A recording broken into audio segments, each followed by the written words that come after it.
Lily had always invented companions. At 3, there was Mr. Bibble, a round purple rabbit who lived in the umbrella stand.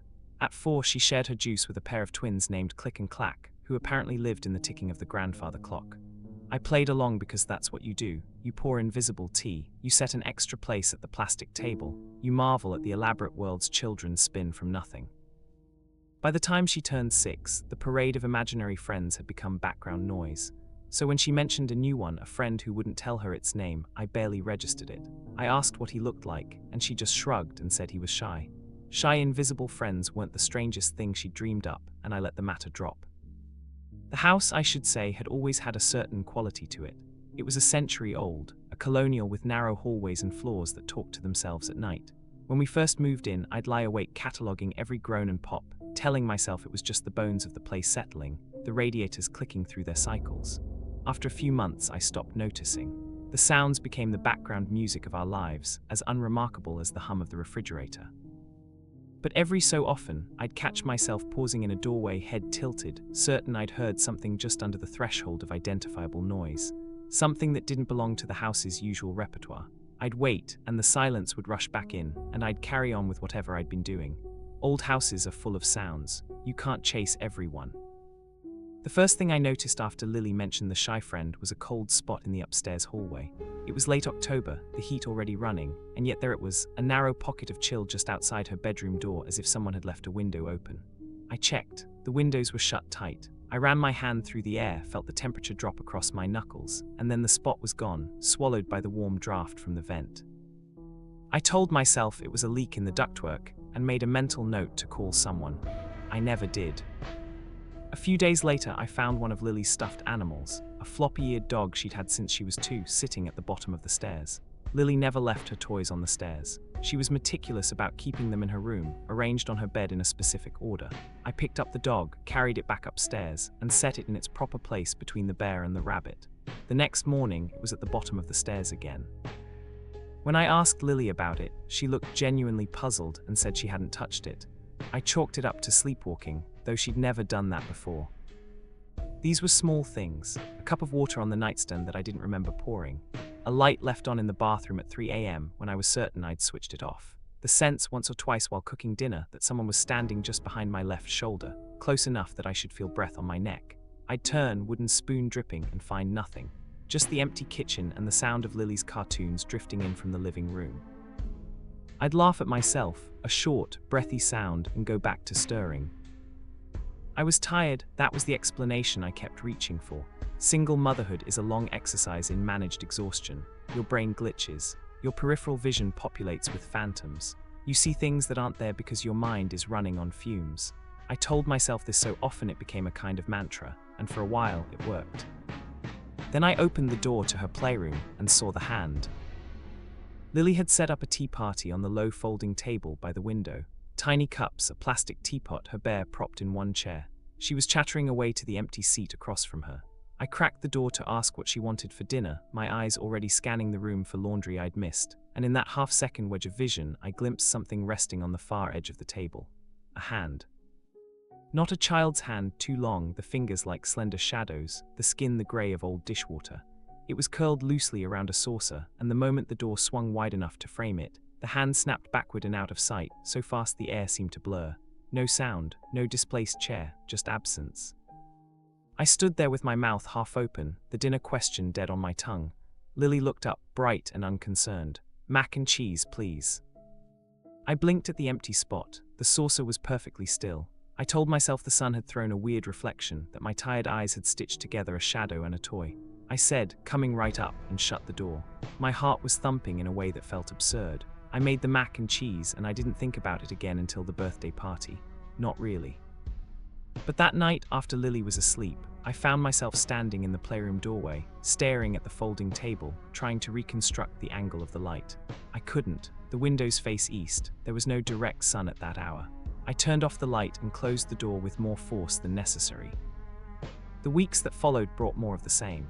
I'd be folding laundry in the living room and catch a flicker of movement at the edge of the stairs, a dark smudge that was gone when I lifted my head. I'd pause outside Lily's door at night and hear her murmuring, not in distress but in the easy cadence of conversation. and when I'd peek in she'd be alone, her stuffed animals arranged in their silent tribunal. She started leaving her bedroom door open at night, something she'd never done before. "He doesn't like it closed," she said when I asked. "He says it makes the room too small." I told her that was silly, that open doors were for daytime, and I closed it anyway.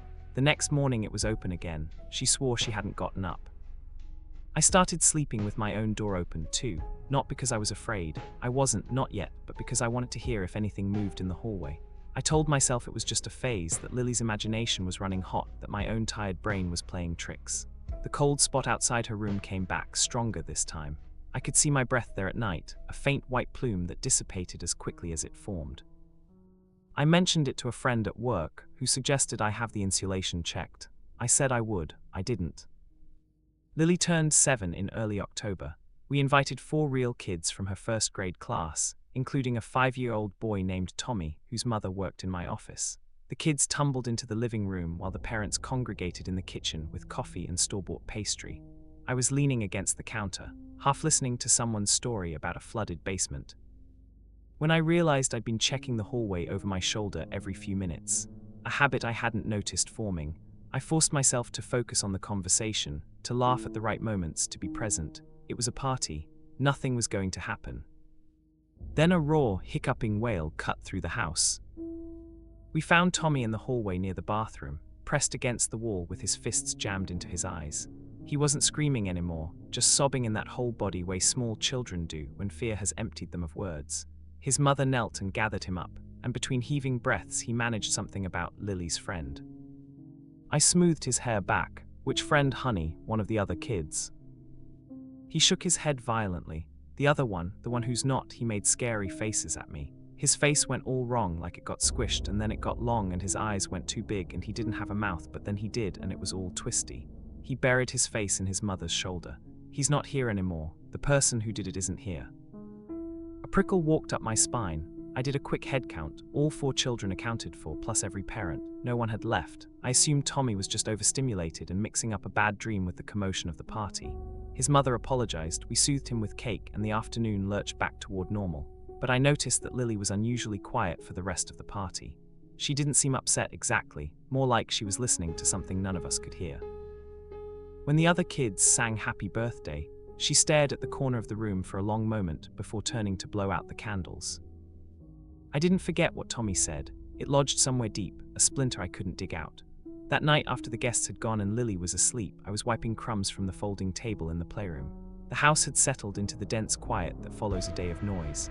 I was bent over the table, scraping dried frosting with my thumbnail, when a floorboard in the hallway behind me let out a sudden, wrenching creak, the kind of sound a body makes, not a house. I didn't turn around. I was too tired, and somewhere underneath the fatigue I was already building the walls of denial. "Lily," I said, not looking up, "you need some water." Silence, the kind of silence that listens. I turned. The hallway was empty, just the dim glow of the nightlight near the bathroom. The playroom door was open exactly as I'd left it. I stood there for a long moment, then went back to wiping the table. I told myself I'd heard the house settling. I told myself a lot of things. An hour later, I headed upstairs. My body was heavy with exhaustion, and I climbed the steps with my head drooping, watching the worn carpet slide past my feet. Around the 4th step, my gaze snagged on something at the top of the landing, a small dark shape that retreated to the left just as my eyes found it.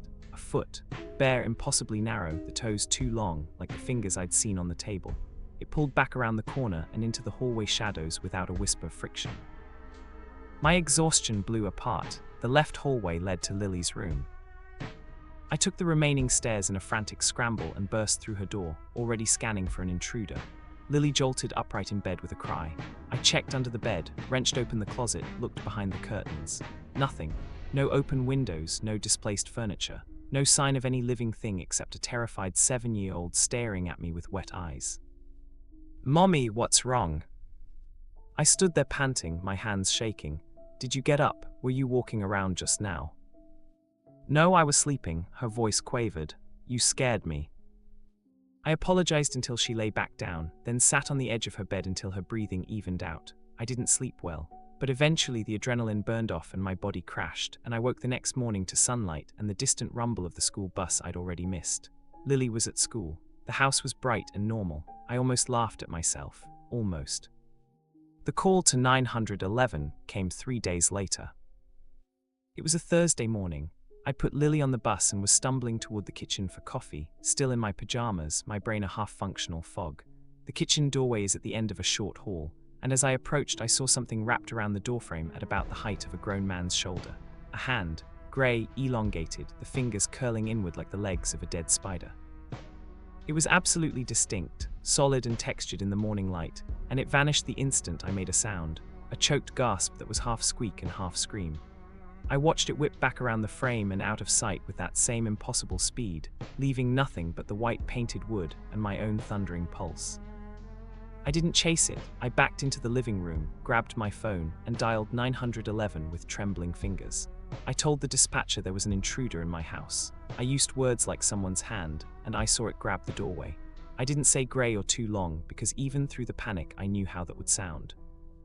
2 officers arrived within 15 minutes. They were professional and thorough. They walked through every room, opened every closet, checked the attic hatch, circled the exterior. They found no sign of forced entry, no footprints in the dewy grass, nothing disturbed. One of them, a younger man with a kind face, asked if I'd been under a lot of stress lately. He suggested old houses can play tricks on tired eyes. The other officer took a long look at the kitchen doorway and said, "No prints, no marks. You'd be surprised how shadows can mess with you." I wanted to scream at them. I wanted to describe the joints of the fingers, the way the knuckles had bent backward slightly.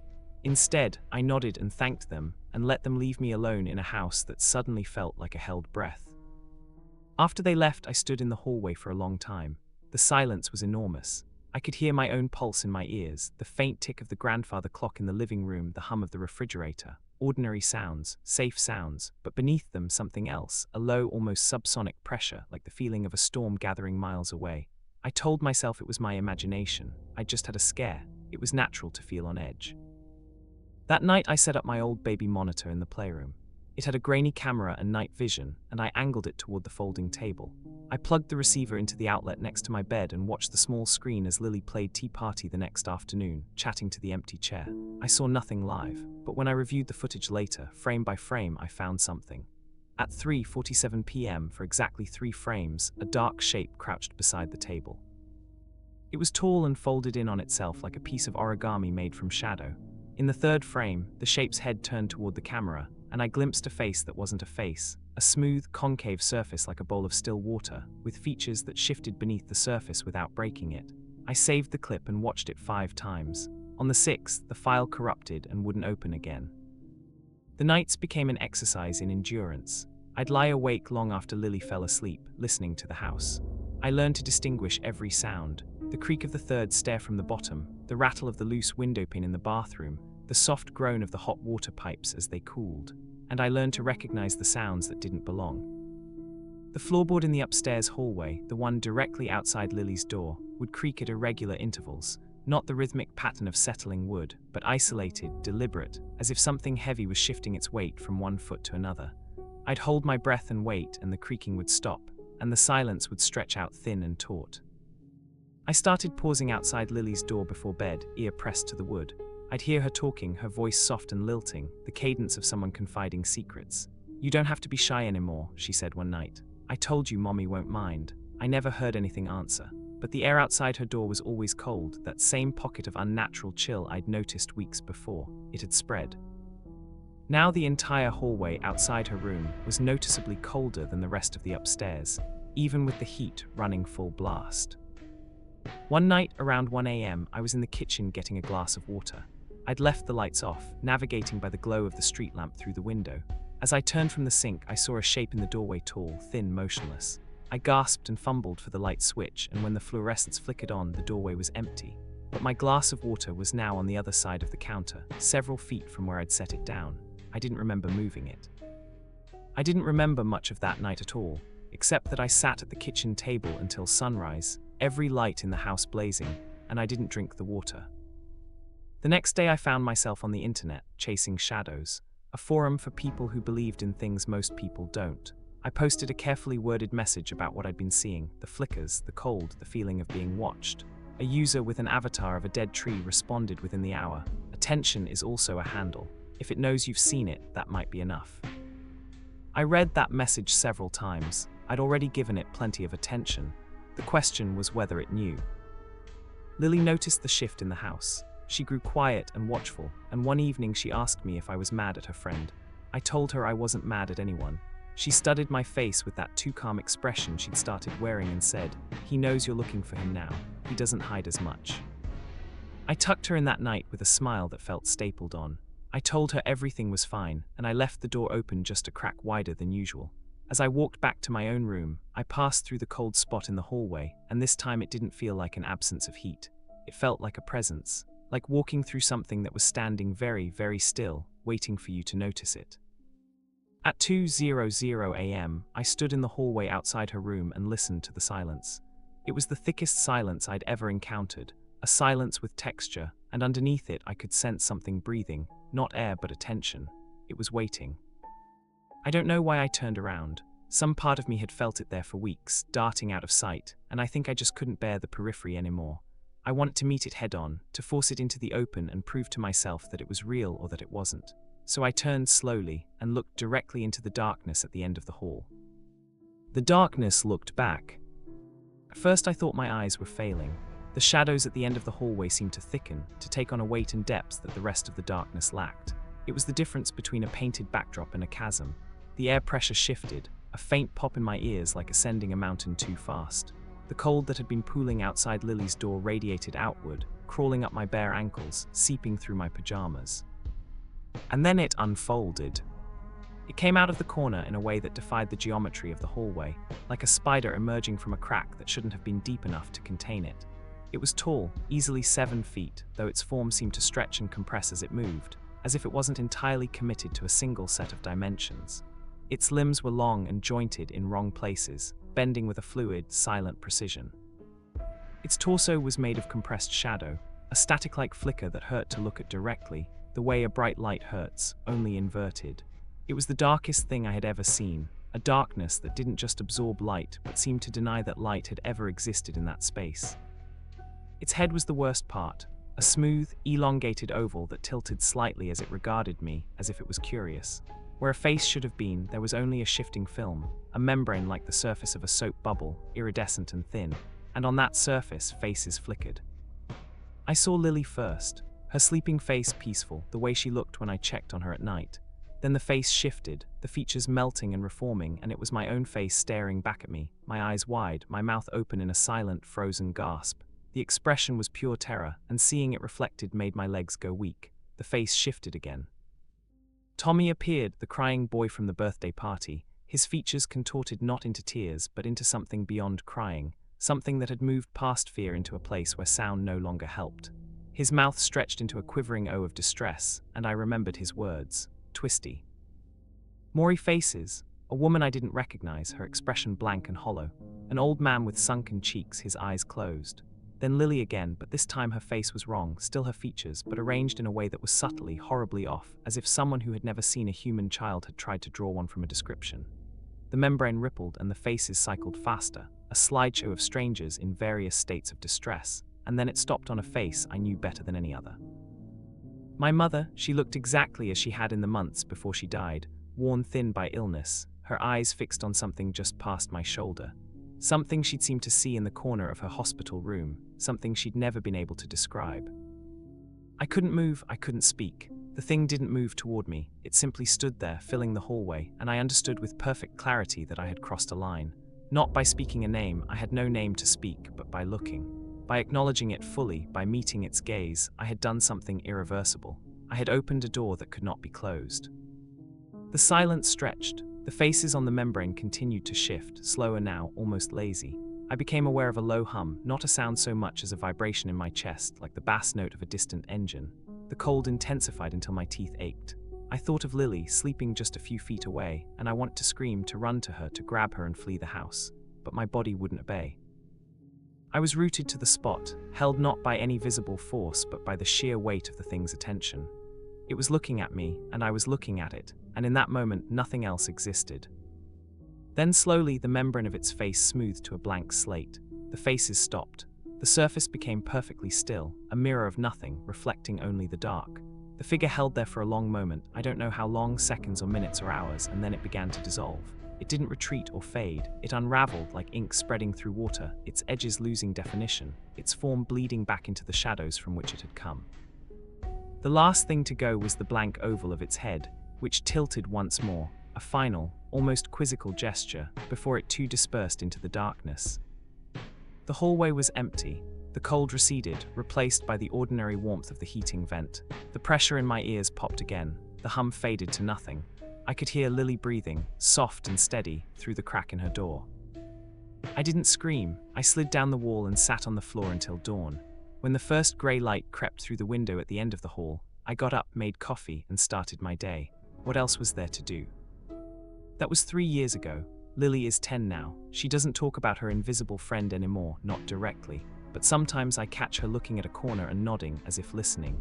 Sometimes she sets out an extra cup at breakfast, then puts it away without comment, as if she'd done it by habit and only remembered halfway through that it wasn't necessary, or wasn't supposed to be. And I see it constantly.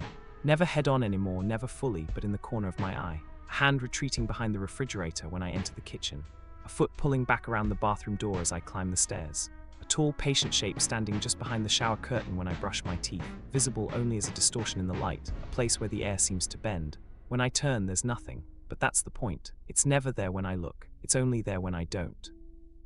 I don't know if it ever did anything to harm us, it simply stayed. I think it feeds on the attention, on the certainty I gave it when I turned around and met its gaze. I tried to ignore it into oblivion once. I spent a month pretending I saw nothing, kept my eyes fixed forward, refused to flinch at the shadows. But the house just grew heavier. The cold spots returned. The floorboards creaked with that same patient, deliberate rhythm. And one night Lily came to me crying, not scared but upset, the way a child is upset when a friend has been slighted. "He says you're being rude," she told me, wiping her nose on her sleeve. "He says you're pretending he's not here and it hurts his feelings." So I've learned to live with it. I don't acknowledge it, but I don't pretend it's gone either. I move through the house with a kind of neutral awareness, the way you might share a room with someone you don't know well but have accepted you can't ask to leave. I drink my coffee in the morning while something grey and long-fingered hovers just beyond the edge of my vision. I tuck my daughter in at night and feel it behind me, a tall bend of shadow that watches over her sleep with an attention I can only call proprietary. I've stopped trying to photograph it. The image is always corrupt. I've stopped telling friends. They smile and suggest I see someone. I've stopped hoping it will leave. It won't, it can't. Whatever it is, it's attached to Lily, or to the house, or to the simple fact of being seen. I faced it and it stayed. I don't know what it wants, or if it wants anything at all beyond the acknowledgement it already has.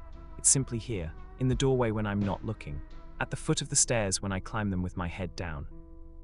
Standing behind me while I wash dishes, so close that sometimes, if I turn my head just a little, just enough to blur the edge of my vision, I can see the outline of its hand resting on the counter next to mine.